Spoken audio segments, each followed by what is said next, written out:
네, 우리 불륜을 믿어주세요. 법정에서 제발 우리가 불륜 사이인 걸 믿어달라. 이렇게 호소한 남녀가 있다고 합니다.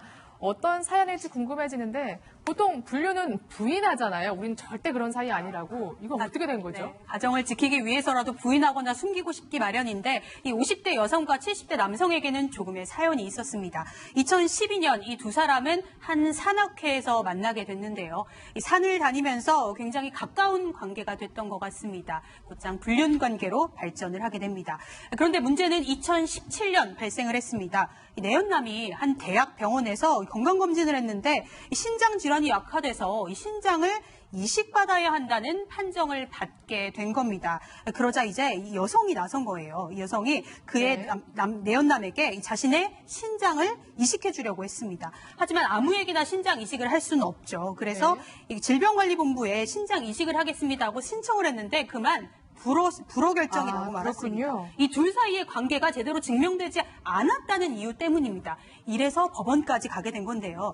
조금은 황당하지만 우리 둘 사이의 관계, 즉 이 두 사람은 불륜 관계를 증명해야 했습니다. 우리의 관계를 믿어달라면서 이 질병관리본부를 상대로 이 장기 이식 불허 소송에 불복하는 소송을 내게 됩니다. 그러니까 우리는 불륜 관계가 맞으니까 제발 신장 이식을 허락해달라 이렇게 말하는 거군요. 그렇죠. 저는 장기 이식이 이렇게 그냥 원하면 다 되는 줄 알았어요. 아, 그렇게 하지 않는 이유가 있어요.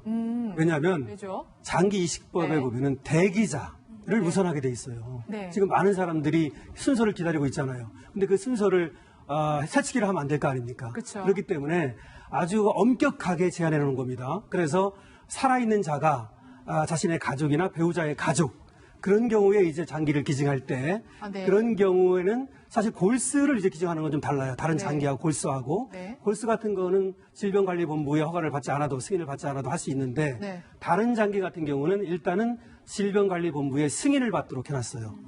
그래서 거기 승인을 받아야 되는데 승인을 받는 게 누구냐면 내가 저 사람에게 장기를 주려고 합니다. 이 대상자, 이 대상자를 승인해달라고 신청을 하고 허가를 받는 겁니다. 그러면 지금 이제 불륜관계니까 나는 나하고 이제 사귀는 사람한테 주고 싶은 거 아니에요? 근데 이거를 갖다가 이제 질병관리본부에서는 심사를 하는데 여기 심사를 할 때 두 가지 이제 규칙이 있거든요. 시행 규칙에 보면은 장기 이식법의 시행 규칙입니다. 하나는 서류가 거짓으로 꾸민 것은 경우 이런 경우는 이제 불허하도록 돼 있고요. 또 하나는 관계가 불명확해가지고 장기 이식, 장기 매매가 의심되는 경우. 관계가 불명확해서 장기 매매가 의심되는 경우 이런 두 가지 경우를 드러났어요. 이렇게 그래서 그런 경우는 불허하도록 해놨는데 문제는 이거를 이제 그 살아있는 자의 장기 기증 업무 안내서라고 하는 행정 지침을 또 만들었어요. 질병관리본부에서. 그래서 여기에서 이제 이게 관계가 불명확하다 이거를 너무 까다롭게 만들어 놓은 거예요. 그래가지고 이 불륜 관계 같은 경우에 뭐 사실혼이라든지 이런 것들을 거의 입증해야 되는 뭐 진정성이라든지 이런 것들을 만들어 놨어요. 그래서 이제 그것을 통과하지 못하면 허가를 안 해주는 겁니다. 승인을. 근데 이제 거기에 대해서 우리는 진정한 관계다라고 얘기하면서 이제 소송을 걸었다는 얘기가 되겠습니다. 네. 그러니까 질병관리본부 측에서 이걸 걱정하는 것 같아요. 불륜 관계라고 거짓말을 하고서 혹시 실상은 장기 매매, 그러니까 돈을 받고 장기를 주고 파는 게 아닐까 이 부분을 좀 염려했던 거군요.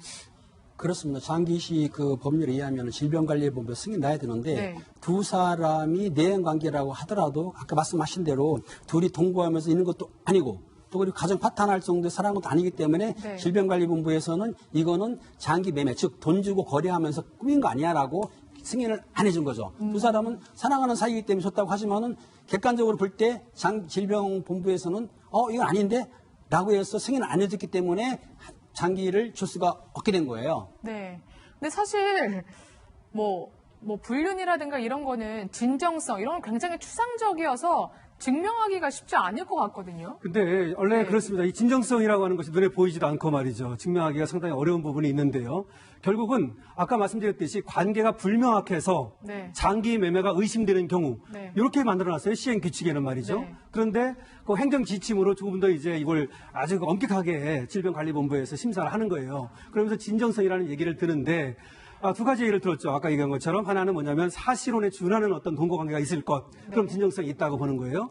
또 하나는 뭐냐면 원래 부부 사이가 완전히 파탄났다. 네. 그래가지고 이 불륜 사이가 원래 부부 사이보다 더 가깝다. 이런 것들이 증명돼야 된다는 건데, 그거는 장기를 주려는 사람과 받으려는 사람이 입증해야 될 것이 아니고, 거꾸로 질병관리본부에서 니들은 진정성이 없다는 것을 입증해야 되니까, 그래서 이것이 잘못됐다고 보고 이번에 이제 1심, 2심을 거쳐서 대법원에서도 네. 결국은 이제 이 소송을 건 쪽에 장기를 주고받으려는 사람들의 승소 판결을 한 이유가 거기에 있습니다. 그렇군요. 네. 결국에는 그러면 내연녀는 그 내연남에게 장기를 기증할 수 있게 된 거네요. 네, 결론적으로 보면 그렇습니다. 네. 불륜을 믿어주세요 소송이 1심, 2심에 거쳐서 대법원까지 말씀하신 대로 갔는데요.